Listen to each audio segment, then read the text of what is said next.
നമസ്കാരം. കോട്ടയം തലയോലപ്പറമ്പ് സ്വകാര്യ ബസ് സ്റ്റാൻഡിൽ വയോധികയുടെ ഇടതുകാൽ പാദത്തിലൂടെ ബസ് കയറിയിറങ്ങിയ അപകടം. കഴിഞ്ഞ ദിവസം വൈകുന്നേരം 5 മണിയോടെയായിരുന്നു അപകടം. കോട്ടയം തലയോലപ്പറമ്പ് സ്വകാര്യ ബസ് സ്റ്റാൻഡിലൂടെ നടന്നുപോയ വയോധികയാണ് ബസ് ഇടിച്ചത്. ബസ് ഇടിച്ച് സ്റ്റാൻഡിൽ വീണ വയോധികയുടെ ഇടതുകാൽ പാദത്തിലൂടെ ബസ് കയറി ഇറങ്ങുകയായിരുന്നു. കോട്ടയം എറണാകുളം റൂട്ടിൽ സർവീസ് നടത്തുന്ന ലിമിറ്റഡ് സ്റ്റോപ്പ് ബസ്സാണ് ഇടിച്ചത്. പരിക്കേറ്റ ഇവരെ ഉടൻ തന്നെ ആശുപത്രിയിലേക്ക് മാറ്റി. തുടർന്ന് തലയോലപ്പറമ്പ് പോലീസ് സ്ഥലത്തെത്തി മറ്റു നടപടികൾ സ്വീകരിച്ചു.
അതിനകത്തൊന്നും വേറെ വർത്താനില്ല.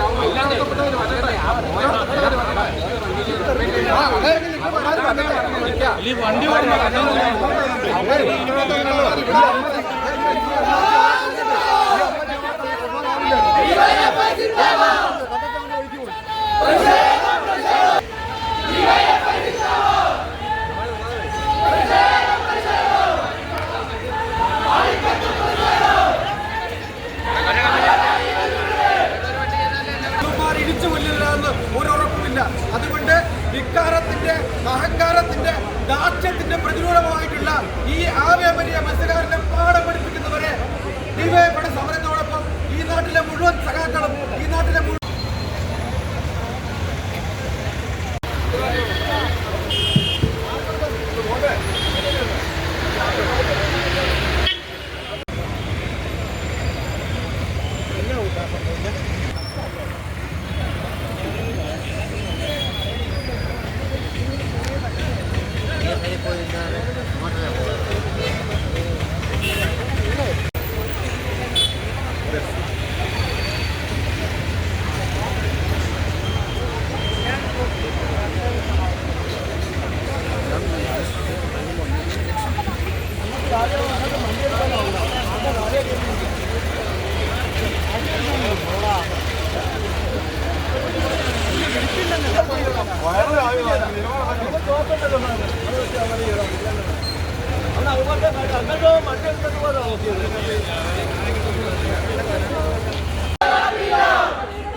വണ്ടി വലിയ സ്പീഡിലാണ് വണ്ടി പോകുന്നത് അല്ലേ? നമ്മൾ വരുന്നതിന് ഇത് കയറുമ്പോഴേ തന്നെ വണ്ടി ഒന്ന് ഇടിച്ചു കഴിഞ്ഞു അല്ലേ? അമ്മച്ചി എന്താ ചെയ്യണേ? പച്ചക്കൊല ചെറിയ ഇതൊക്കെ എടുത്ത് മാർക്കറ്റിൽ വിൽക്കുകയാണ് അല്ലേ? ഇത് കച്ചവടം കഴിഞ്ഞു വരുവാണ് അമ്മച്ചി ഇപ്പോൾ വീട്ടിലേക്ക് പോകാനായിട്ട്.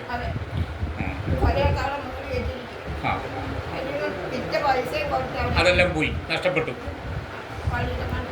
പോയിട്ടുണ്ട്.